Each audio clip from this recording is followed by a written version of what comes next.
नमस्कार। Plan takes में आपका स्वागत है और हमेशा तरह आपसे निवेदन है प्लान टेक्स को सब्सक्राइब करें, बेल आइकन जरूर दबाएं, हमारे वीडियोस को लाइक करें एंड फ्रेंड्स एंड फैमिली के साथ शेयर करना ना भूलें। आज हम दोस्तों एक ऐसे टॉपिक पर चर्चा करने जा रहे हैं जो किसी भी देश की सामरिक महत्व का क्षेत्र है। जी हाँ, बहुत ही ज्यादा आपके लिए स्ट्रेटजिकली वो इंपॉर्टेंट होता है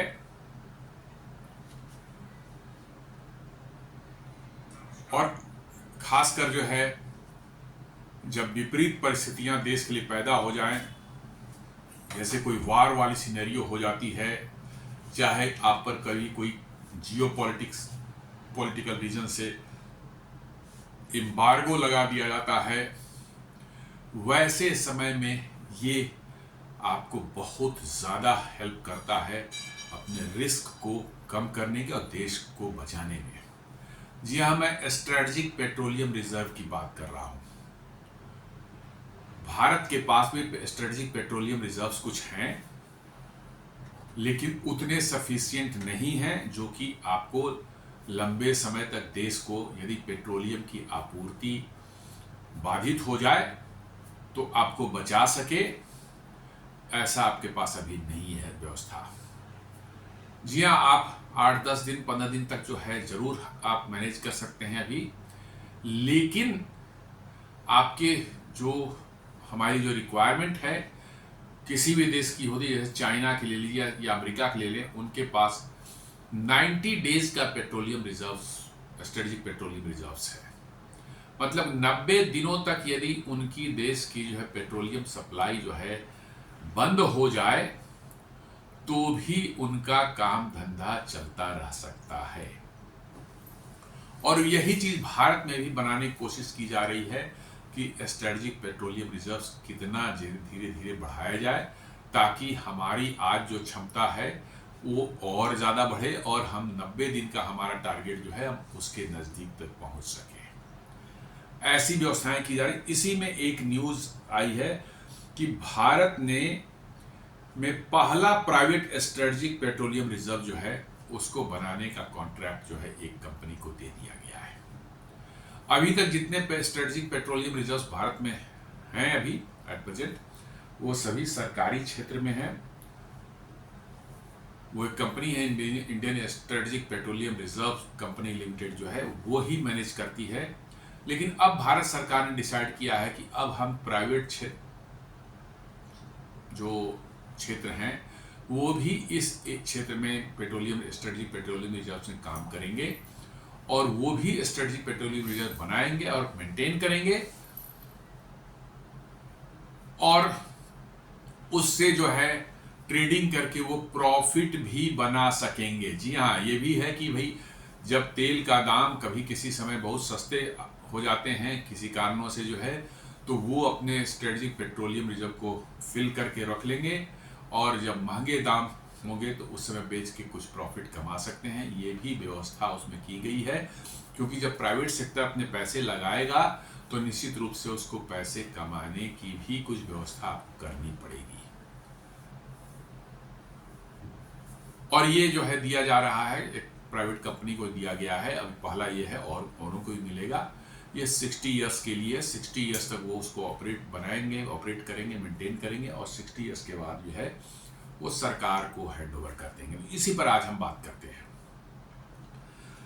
तो एक न्यूज आ रही है कि India has awarded the country's first private sector strategic petroleum reserve. जी हाँ, project to Megha engineering and infrastructures limited. ये जी एक कंपनी है, मेघा इंजीनियरिंग इंफ्रास्ट्रक्चर्स लिमिटेड जो है, MEIL से बोलते हैं। इसको पहला जो है प्राइवेट सेक्टर का स्ट्रेटेजिक पेट्रोलियम रिजर्व बनाने का कॉन्ट्रैक्ट भारत सरकार ने दे दिया है। अब लोग पूछ सकते हैं कि भाई ये स्ट्रेटेजिक नाम भी दे रहे हैं तो फिर प्राइवेट सेक्टर कैसे आ गया?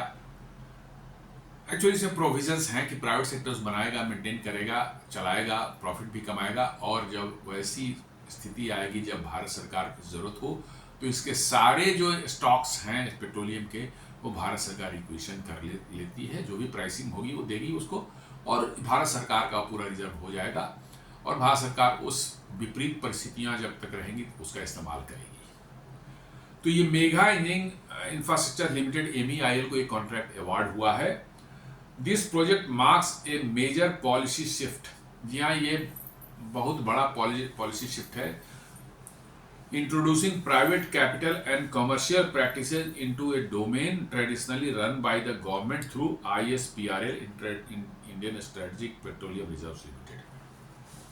अभी तक जैसा मैंने बताया कि ये पूरा जो है काम जो है स्ट्रेटेजिक पेट्रोलियम रिजर्व को मेंटेन करने का काम जो है, ऑपरेट करने मेंटेन करने का काम जो है एक सरकारी कंपनी जो है ISPRL बोलते हैं, Indian strategic petroleum reserves limited जो है वो करती थी। ये पहली बार हुआ है कि भारत सरकार ने ये सोचा कि बहुत पैसे लगते हैं बनाने में, बहुत ज़्यादा पैसे लगते हैं, तो निश्चित रूप से सरकार के लिए इतने पैसे इन्वेस्ट करना हमेशा जो है वो उसके लिए आपको डेप्ट लेना पड़ता है, बहुत से और भी मतलब ऑब्लिगेशंस आ जाते हैं। तो भारत सरकार ने इसको जो है प्राइवेट सेक्टर को भी इसमें इन्वॉल्व करने का डिसीजन लिया था कुछ दिन पहले, और उसी डिसीजन के तहत जो है पहला प्रोजेक्ट जो है इन्होंने private company mega engineering infrastructure limited को अवार्ड कर दिया है। जी हाँ, ये बहुत बड़ा पॉलिसी शिफ्ट है। मैंने शुरू में ही कहा कि स्ट्रेटेजिक नाम भी जुड़ा हुआ है और साथ में इसमें प्राइवेट कंपनी को इन्वॉल्व भी कर, तो ये थोड़ा सा सुनने में बड़ा अजीब लगता है। स्ट्रेटेजिक में समझते हैं पूरी तरह से सरकार कंट्रोल में एकदम बिल्कुल सुरक्षित होगा कोई, लेकिन सरकार ने इसको थोड़ा सा लिबरलाइज किया है कि हम इसको प्राइवेट सेक्टर को भी इसमें इन्वॉल्व करें, ताकि प्राइवेट कैपिटल भी इसमें इन्वेस्ट हो लगे और कोई कुछ प्रॉफिट भी हो कमाए, और साथ साथ जो है हमेशा वो स्ट्रेटेजिक पेट्रोलियम रिजर्व्स बना के रखें भारत के लिए कि कभी ज़रूरत वैसी हो तो भारत सरकार उसका एक्विजिशन करके जो है उसका इस्तेमाल कर सकती है। यदि प्रोजेक्ट को हम लोग समझने की कोशिश करें तो ये लोकेशन जो है पडूर, एक उडुपी डिस्ट्रिक्ट कर्नाटका में, वहां पर ये लगाया जाए। पडूर में एक ऑलरेडी वहां पर स्ट्रेटेजिक पेट्रोलियम रिजर्व है ISPRL का, वहीं पर उसके बगल में ही एक प्राइवेट कंपनी भी इसको बना रही है, बहुत बड़े पैमाने पर आ रही है, बनाने का दिया गया है, ताकि जो है हम और अपनी स्ट्रेटेजिक पेट्रोलियम रिजर्व जो है उसकी कैपेसिटी को ऑगमेंट कर सके, बढ़ा सके। इसको डेवलप जो करने जा रही है, जैसा मैंने बताया, मेगा इंजीनियरिंग इंफ्रास्ट्रक्चर लिमिटेड जो है MEIL जो कंपनी है वो इसको डेवलप करने जा रही है, और इसकी कैपेसिटी भी जो होगी वो होगी मैक्सिमम कैपेसिटी। जो इस प्रोजेक्ट जो है इसको अवार्ड किया गया है इसका 2.5 मिलियन मेट्रिक टन्स, और यदि बैरल्स में देखा जाए तो 18.3 मिलियन बैरल्स। जी हाँ, 18.3 मिलियन बैरल्स इसकी कैपेसिटी होगी, और मेट्रिक टन्स में देखा जाए तो 2.5 मिलियन मेट्रिक टन्स जो है। और इसका जो है कंस्ट्रक्शन का कॉस्ट जो है वो करीब 5,700 करोड़ का है, ये जो एस्टिमेटेड कॉस्ट है इस कंस्ट्रक्शन का। और यदि इसको फिल किया जाए पूरी तरह से, इसको पेट्रोलियम क्रूड ऑयल से फिल किया जाए इसको, तो इसकी कॉस्ट होगी 1.25 बिलियन, मैंने सिर्फ पेट्रोल उतने जितना पेट्रोल उसमें पेट्रोलियम उसमें जा सकता है क्रूड ऑयल, उसकी कॉस्ट जो होगी वो होगी $1.25 बिलियन या 11,020 करोड़ उसको भरने का। सिर्फ अब बनाने के लिए जो है आपको 5,700 करोड़ है। इसमें न सिर्फ जो पेट्रोलियम रिजर्व बनाएंगे बट पाइपलाइंस वगैरह कनेक्ट करने का जो क्रूड ऑयल आप लाएंगे वहां से उसका जो है कनेक्टिविटी आप उसमें बनाएंगे। देन वहाँ से क्रूड ऑयल जो है नियरेस्ट रिफाइनरीज वगैरह को इमरजेंसी में जब ऐसी कंडीशन आएगी तब ट्रांसपोर्ट करेंगे, उसकी पाइपलाइन वगैरह भी बनाई जाएगी। ये सब कॉस्ट इंक्लूडेड है इसमें 5,700 करोड़ में जो है। लैंड इसके जो हो रहा है ये 214 एकड़ to be handed over by ISPRL। जी हाँ, ISPRL का लोग के पास लैंड है वहाँ पर, जिन्होंने उनका पहला जो है पडूर में ऑलरेडी जो उनका जो है स्ट्रेटेजिक पेट्रोलियम रिजर्व है, वहीं पर बगल में और भी जगह है जिसमें 214 मतलब कि जो है एकर्स लैंड जो है उनको ISPRL हैंड ओवर करेगी इनकम्बरेंस फ्री, मतलब उनको फ्री में लैंड दिया जा रहा है। ये चीज चूंकि इतना इन्वेस्ट कर रहे हैं और प्रॉफिट कमाने का जो है वो अनसर्टिनिटी है, इसलिए सरकार ये उनको दे रही है कि भाई लैंड में आपको खर्च नहीं करना पड़ेगा, आप बनाएं। आप तो जो बना रहे हैं वो भारत के लिए बना रहे हैं, थोड़ा बीच में आपको उसमें कमाई करने का भी मौका दिया जाएगा, प्रोविजन दिया जा रहा है, लेकिन पूरी तरह से जो है ये भारत सरकार के इस्तेमाल के लिए होगी ये, इसलिए जो है आपको लैंड फ्री दिया जा रहा है। करती है गवर्नमेंट इस तरह के स्ट्रेटेजिक प्रोजेक्ट जहां होती है वहां प्राइवेट सेक्टर को इनकरेज करने की, नहीं तो इतनी लैंड खरीदने में ही इतने पैसे लगेंगे, कौन लगाएगा इतना पैसा। तो भारत सरकार ये काम करती है और टाइमलाइन जो है 5 साल में इनको कंस्ट्रक्ट करना है और कंसेशन पीरियड जो है 60 years, asset reverse to government afterwards. ये 60 साल तक ये इसको ऑपरेट करेंगे और उसके बाद जो है ये सरकार को वापस हो जाएगा। ये प्लान है।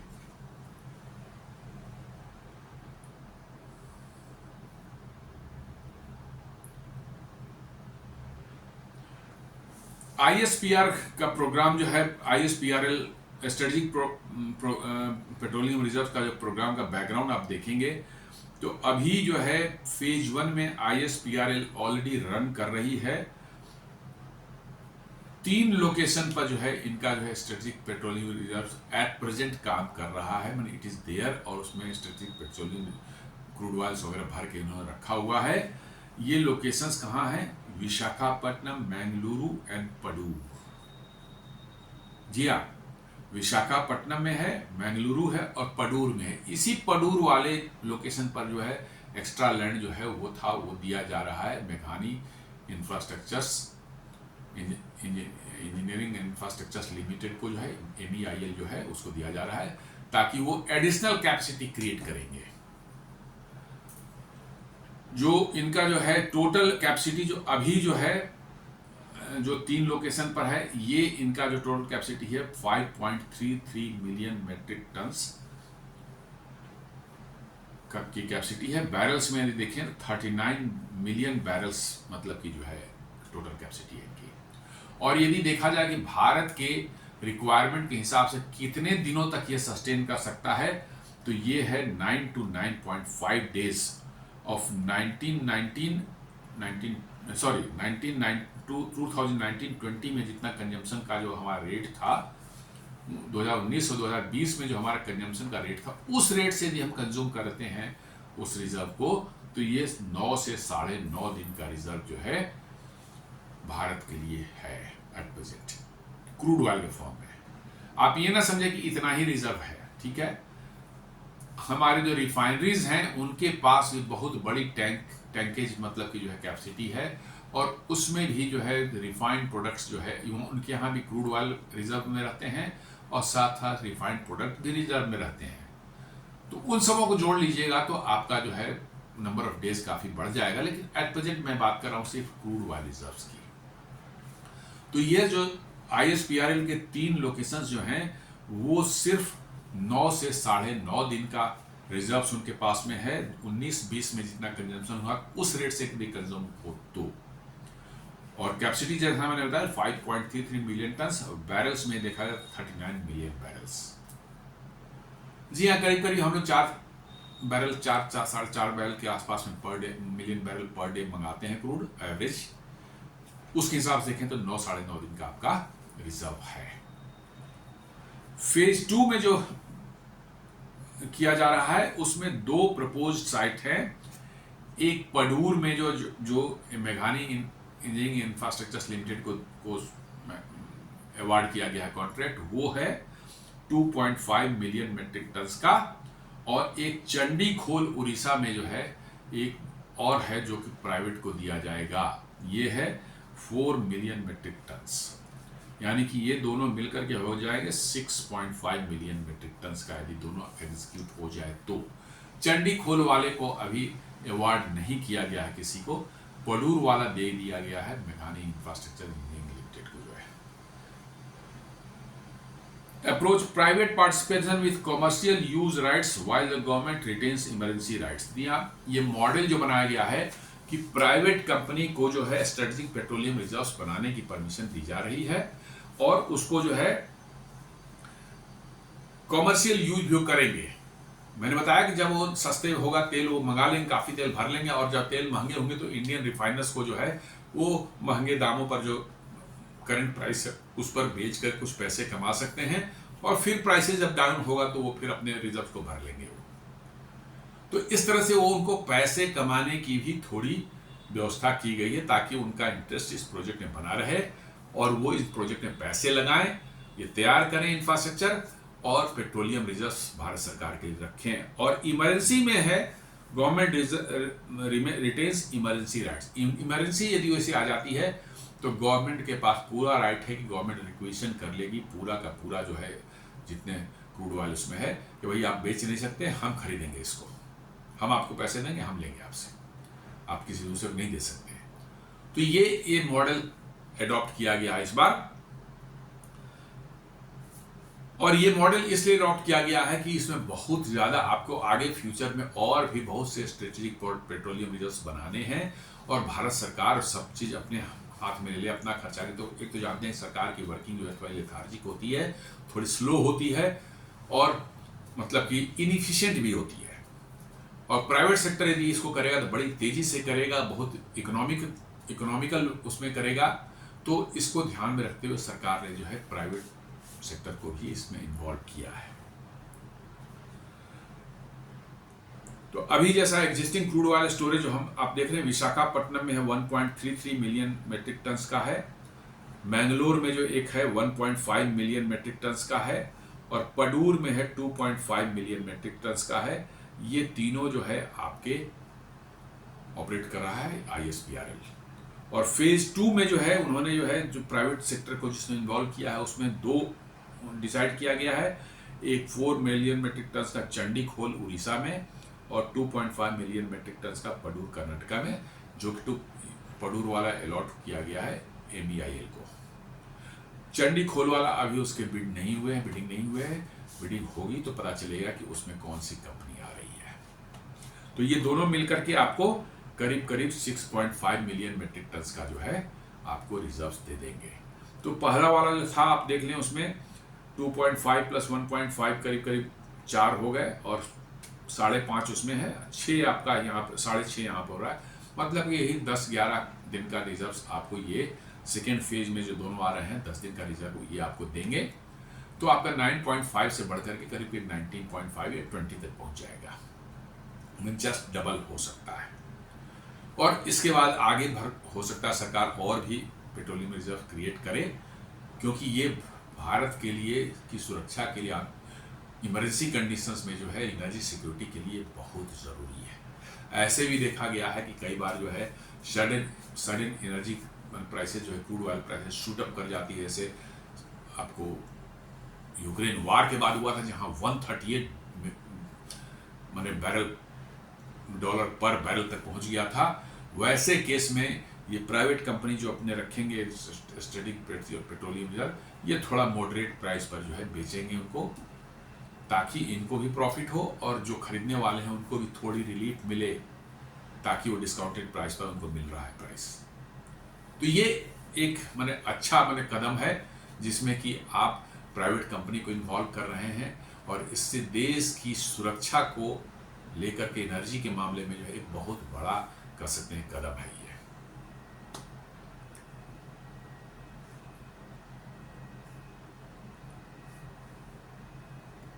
टेक्निकल डिटेल्स को यदि थोड़ा बहुत जानना चाहें हम लोग, तो बेसिकली जो है ये अंडरग्राउंड रॉक कैवर्न्स में बनाए जाएंगे। जी हाँ, बहुत डीप में जा करके नीचे रॉक्स होते हैं।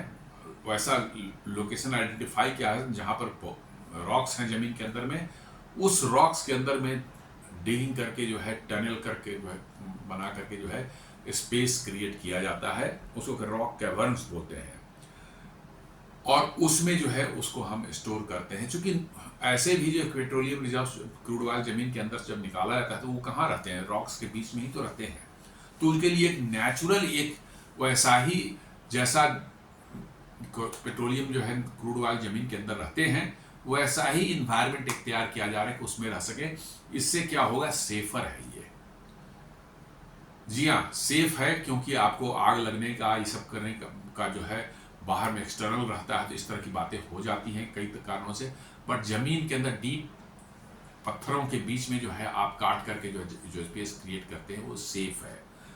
साथ साथ लोअर इवेपोरेशन होगा, क्योंकि जमीन के अंदर जाएंगे तो टेम्परेचर आपको जो है कम रहेगा। जी हाँ, टैंक्स में जो ओवरग्राउंड टैंक्स में जो है हम यदि आप स्टोर करते हैं क्रूड ऑयल को, तो हीट के कारण जो है उनका इवेपोरेशन भी होता है और धीरे धीरे वो इवेपोरेट होते हैं। ये ना समझें कि डीजल और पेट्रोल ही सिर्फ इवेपोरेट हो सकते हैं, नहीं, क्रूड ऑयल भी इवेपोरेट होते हैं और उनका जो है लॉस होता है। आप जमीन के अंदर ठंडा एरिया रहेगा वो, और वहाँ रॉक्स के बीच में हो, जहाँ टेम्परेचर डिफरेंस नहीं होगा, हीटअप नहीं होगा समर्स वगैरह में जो है, इससे क्या होगा कि आपका इवेपोरेशन बहुत कम होगा।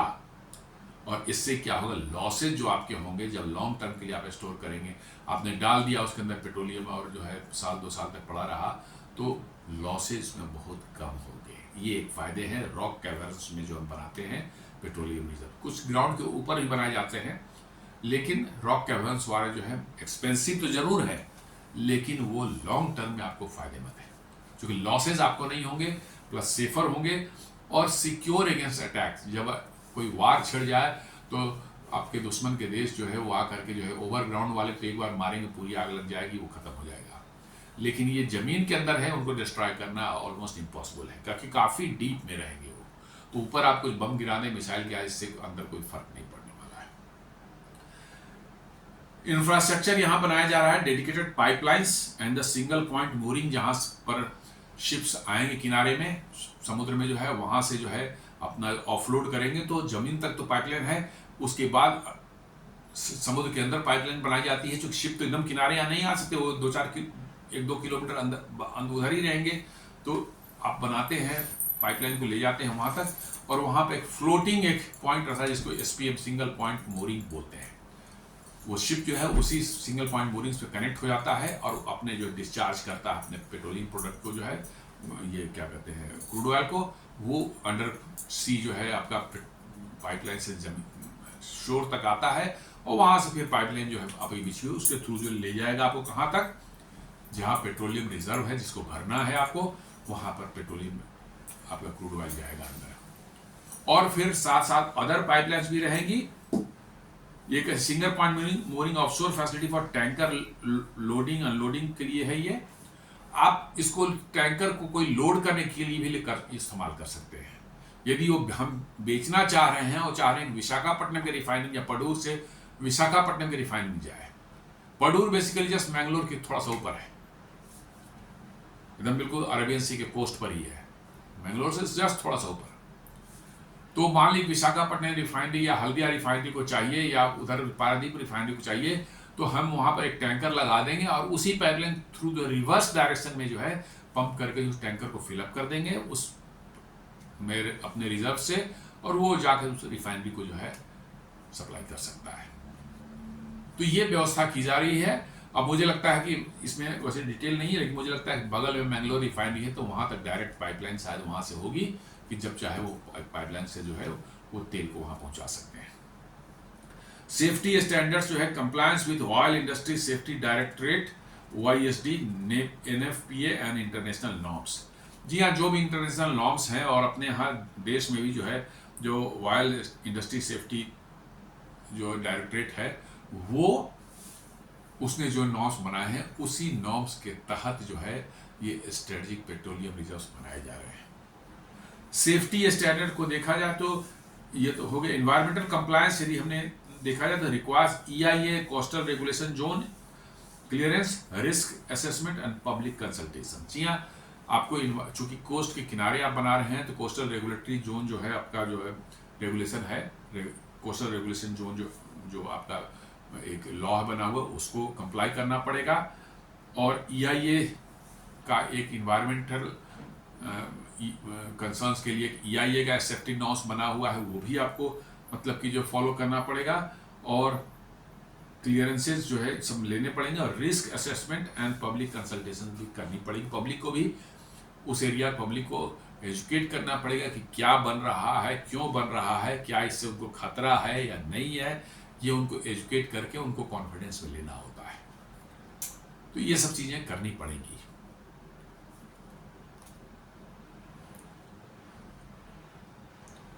कॉमर्शियल मॉडल को हम लोग देखें तो रेवेन्यू मैकेनिज्म जो है, concessionaire allowed to lease storage, trade crude and offer commercial storage services. जी हाँ, ये स्टोरेज को लीज भी कर सकती है। आप इसको समझ लें कि किस तरह से काम कर सकता है। वो स्पेस है, मान लिए कि कोई ऑयल प्रोड्यूसिंग कंट्री है, सऊदी अरब को ले लें, चाहे इराक को ले लें, वहाँ की जो ऑयल एक्सट्रैक्शन कंपनी वाली कंपनी है, वो आपके स्टोरेज को लीज कर लिया उसने कि साहब हम इतना किराया देंगे, हमें इतना स्पेस दे दीजिए, हम इतना क्रूड यहाँ। वो क्या करेंगे, वहाँ से क्रूड ला के यहाँ पर रख लेंगे। ठीक है, कब रखेंगे वो? जब वो क्रूड ऑयल की प्राइसेस दुनिया में कम रहेगी तो वो ज़्यादा बेचना नहीं चाहेंगे, स्टोर करके रख लेंगे। और जब क्रूड ऑयल हाई होगा प्राइस, तो इसी स्टोरेज से निकाल के वो कंपनी जो है बेच सकती है बाहर, दूसरे देशों को भी जा सकता है, अपने देश में भी जा सकता है। लेकिन हाँ, मैंने कहा ना कि इमरजेंसी जैसे ही आ जाएगी, जितना स्टॉक है सब सरकार एक्विजिशन कर लेगी, वो सब सारा स्टॉक सरकार का हो जाएगा। पैसे उसको दिए जाएंगे बट वो सरकार का हो जाएगा, फिर वो कहीं किसी प्राइवेट दूसरे को नहीं बेच सकती। लेकिन लीज जो है, अपना स्टोरेज स्पेस को लीज कर सकता है। कोई भी बाहर की कंपनी जो है, जो तेल बेचती है दूसरे देशों को, वो भी ले सकती है। और भारत की कंपनी भी कोई चाहे तो लीज पर उस स्टोरेज को ले सकती है, उसका किराया देगी, उसमें अपना स्टोर करके रखेगी, और जरूरत पड़ने में जब प्राइसेस हाई हो जाएंगे तो उसको बेचेगी। ये तो होता ही है अपने यहाँ भी। देखिए, कोई प्रोडक्ट होता है, जैसे प्याज वगैरह का उत्पादन नासिक वगैरह के एरिया में देख ले, जब उसका हार्वेस्टिंग होता है तो बहुत प्राइस डाउन हो जाती है, तो लोग उसको स्टोर करते हैं, लंबे समय तक स्टोर करते हैं। धीरे धीरे जब प्राइस की अप होती है तो फिर उसको जो है मार्केट में निकाला जाता है। तो एग्जैक्टली वही मॉडल यहाँ पर भी है कि भाई स्टोरेज कर रहे हैं वहाँ पर, सरकार को उस बिटवीन की जरूरत होगी, सारा स्टॉक एक्विजिशन कर ले कि ठीक है, जो प्राइस हम दे देंगे अब हमारा हो गया। लेकिन नहीं है तो स्टोर कर रखा हुआ है, जब प्राइसेस हाई होंगी तो उसको बेच करके जो है वो कंपनी पैसे कमा सकती है। एक ही हो गया ट्रेड क्रूड। जी हाँ, क्रूड की ट्रेडिंग हो सकती है यहाँ पर, वहाँ से आएगा, सऊदी अरब से आ सकता है, इराक से आ सकता है, उसमें रखा जाएगा और फिर वहाँ पर भारत में भी किसी को बेचा जा सकता है, या भारत के बाहर भी किसी को बेचा जा सकता है। तो वर्चुअली क्रूड की ट्रेडिंग होगी। इससे जो है, जो कंपनी ऑपरेट कर रही है उस स्ट्रेटेजिक पेट्रोलियम रिजर्व का, वो उसका इस्तेमाल कर पाएगी, और बाहर के भी कोई कंपनी उसको इस्तेमाल करती तो किराए पर वो स्टोरेज लेकर के जो है वही काम वो भी कर सकती है। And offer commercial storage services. Commercial storage भी हो सकती है भैया, हम जैसे इंडियन ऑयल को लेना है, क्रूड सस्ता मिल रहा है, उन्होंने खरीद लिया, लेकिन अभी उनकी कैपेसिटी रिफाइन करने की नहीं है, उनकी रिफाइनिंग ऑलरेडी चल रही है, उनके पास क्रूड है सफिशिएंट, लेकिन सस्ता मिल रहा है तो हमने खरीद लिया अभी।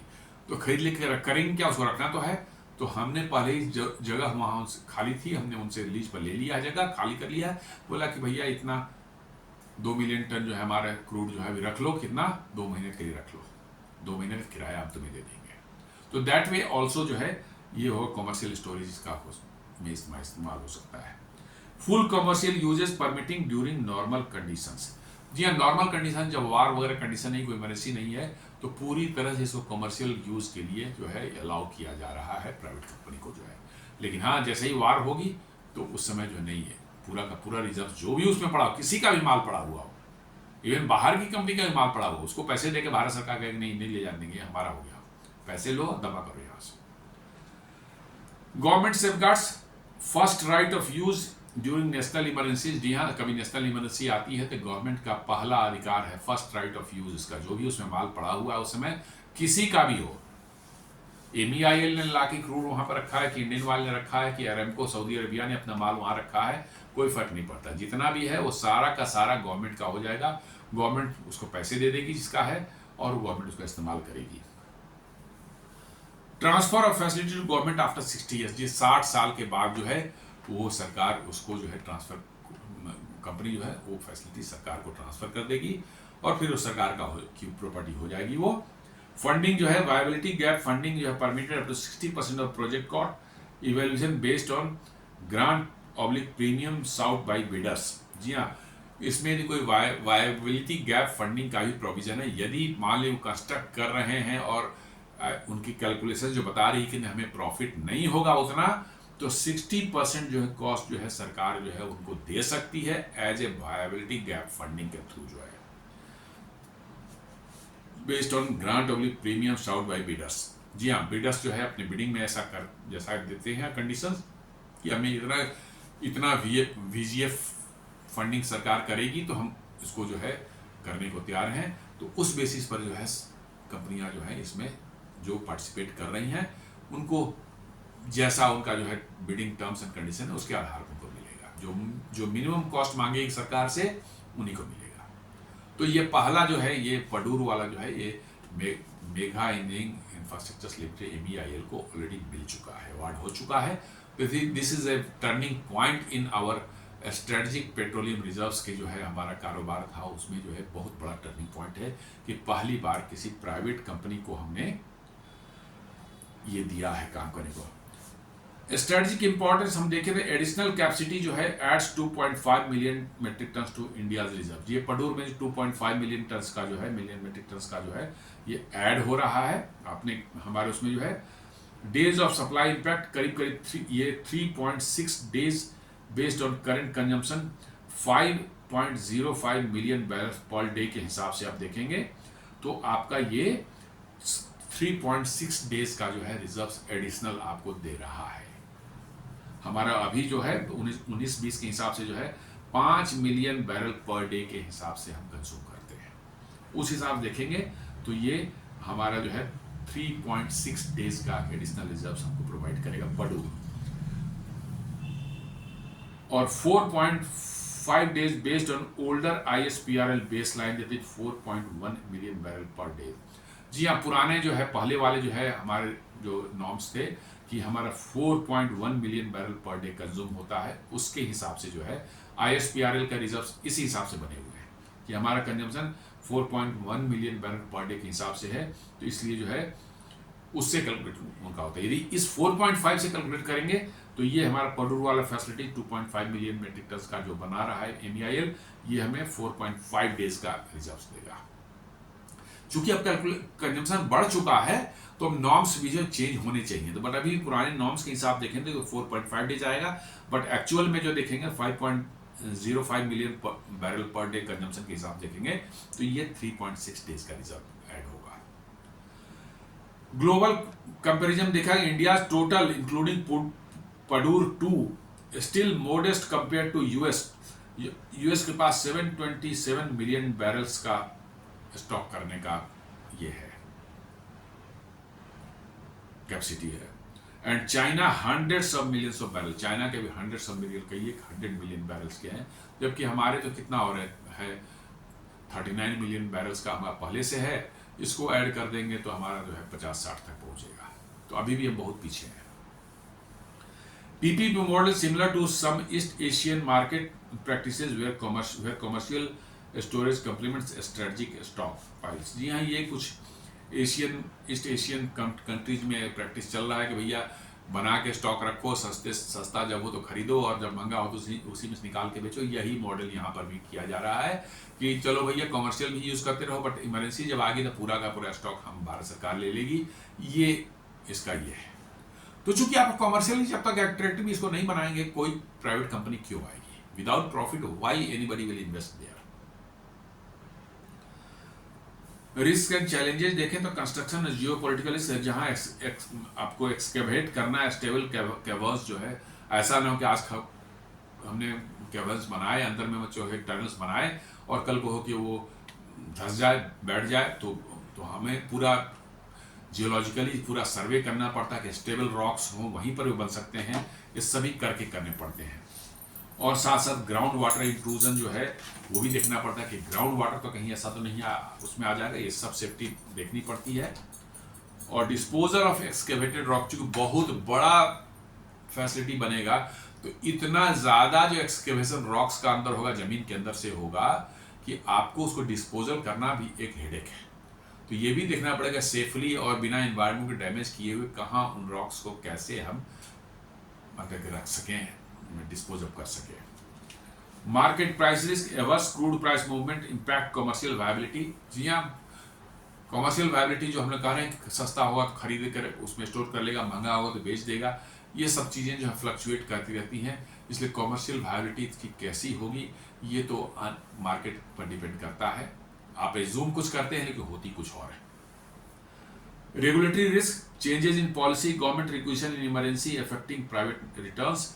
जी हाँ, यदि कोई ऐसा हो गया, इमरजेंसी आ गई, सरकार ने रिक्वेशन कर लिया और एक स्टैंडर्ड प्राइस दे दिया, तो हो सकता है कॉमर्शियली उनको लॉस हो जाए, लेकिन ओके फाइन, आपको ये तो दिया ही जा रहा है कि आपको नॉर्मल डेज में आप कॉमर्शियली इसको एक्सप्लॉइट कर सकते हैं, बट इमरजेंसी आएगी तो सरकार आपका पूरा रिजर्व जो है रिक्वेशन कर लेगी। तो ये है इसमें इन्वायरमेंटल रिस्क, सीआरजेड क्लियरेंस है, जो कोस्टल रेगुलेटरी जोन जो है आपका, वो एक एक्ट है, उसको भी आपको क्लियर उसका ध्यान रखना पड़ेगा। Local opposition to pipeline oblique SPM routes जो हैं, जी हाँ, भारत में इस तरह देखे गए हैं कि कोई डेवलपमेंट प्रोजेक्ट होता है तो लोकल्स कई बार उसका अपोज करते हैं, शायद इग्नोरेंस में भी उनका रहता हो या जेन्युइन रीजंस भी हो सकता है कई बार। तो इसका भी ध्यान रखना पड़ेगा कि भैया लोकल्स को जो है ज़्यादा इसमें कोई इस प्रोजेक्ट से किसी तरह की तकलीफ ना हो, कोई बहुत ज़्यादा उनका इससे मैंने कोई ऐसे कंसर्न्स ना हो जिसको हम इग्नोर कर रहे हो, ताकि वो इनको लेकर के जो है एजिटेट करें। तो इन सब बातों का ख्याल रखना पड़ता है।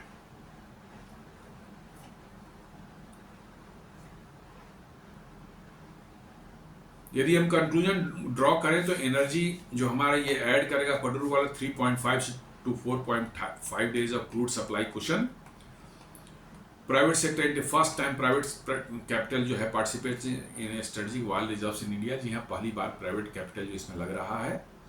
Policy shift sets A templates, land plus VGF plus long concession plus emergency rights for future SPR projects like Chandi खोल। जी हाँ, हमने जो बनाया है कि लैंड भी उनको देंगे, पर वायबिलिटी गैप फंडिंग भी उनको देंगे हम, और लंबा समय 60 साल का कंसेशन पीरियड देंगे, और इमरजेंसी राइट्स जो है सरकार के पास रहेगी। ये एक मॉडल बना है। अब देखना है कि चंडी खोल प्रोजेक्ट जो बड़ा प्रोजेक्ट है 4 मिलियन मेट्रिक टन का होगा, उसमें कैसा रिस्पॉन्स प्राइवेट सेक्टर का आता है। Not transformational alone, significant but limited capacity compare to India daily needs, part of a long term built up strategy. जी हाँ, मैं बार बार कर रहा हूँ कि ये सफिशिएंट नहीं है, एक छोटा सा बेबी स्टेप कर सकते हैं आप। पडूर वाला से हार्डली 3.5 to 4.5 डेज का ऐड कर रहा है, आपको 90 डेज का कम से कम चाहिए। तो इसलिए जो है आपको जो है बड़े तेजी से जो है इस डायरेक्शन में बढ़ना पड़ेगा, और भी स्ट्रेटेजिक पेट्रोलियम रिजर्व्स बढ़ाने पड़ेंगे कि दुनिया बहुत वोलेटाइल है। आप देख रहे हैं जियोपॉलिटिकल सिचुएशन कैसी अभी बनी हुई है, कब कौन आपको डिच कर दे, कब कौन आपके लिए समस्या पैदा कर दी, यू नेवर नो। इसलिए जो है आपको अपने उतना कुशन बना के रखना पड़ेगा ताकि कोई ऐसी नेशनल इमरजेंसी आए तो आप समस्याओं में ना घिरे। लॉन्ग टर्म विजन, अपने सिक्योरिटी को लेकर के लॉन्ग टर्म विजन आपको रखना ही पड़ेगा। जी हाँ, आप ये सोचेंगे कि नहीं साहब, मतलब कि जो है हम इतना खर्च क्यों करें ऐसे प्रोजेक्ट में, हमें पेट्रोलियम तो दे रहा है, सऊदी अरब दे रहा है, फ्रांस नहीं, वो दे रहे हैं, आज दे रहे हैं, कल देंगे या नहीं देंगे पता नहीं है। सडनली जो है कोई कंट्री जो आपका बहुत बड़ा सप्लायर है वो देना बंद कर देता है, और आप कहीं दूसरी जगह से अपना अरेंजमेंट करने में लगते हैं, उसमें भी टाइम लगते हैं, तुरंत नहीं हो जाता, महीनों का समय लगता है। उतने समय के लिए रिजर्व्स आपके पास होने चाहिए, ताकि आपकी जो है पेट्रोलियम की जो है सप्लाई जो है आपके रिफाइनरीज और आपके कंज्यूमर्स और आपके जो मार्केट में आपके खासकर डिफेंस वालों के लिए जो है उसमें कोई कमी ना हो। तो दोस्तों, ये एक छोटा सा मेरा विश्लेषण था, कैसे पहली बार प्राइवेट सेक्टर जो है भारत के पेट्रोलियम स्ट्रेटेजिक पेट्रोलियम रिजर्व में इंटर कर रहा है। पहली बार उनको कॉन्ट्रैक्ट दिया गया है, कॉन्ट्रैक्ट मिला है mega engineering infrastructure limited MEIL को, जो है पडूर कर्नाटका में ये बन रहा है। उम्मीद करता हूँ ये विश्लेषण आपको पसंद आया होगा। आप हमारे वीडियोस को लाइक करें, फ्रेंड्स एंड फैमिली के साथ शेयर करें, हमारे चैनल को सब्सक्राइब करें और बेल आइकन दबाना बिल्कुल नहीं भूलें। धन्यवाद।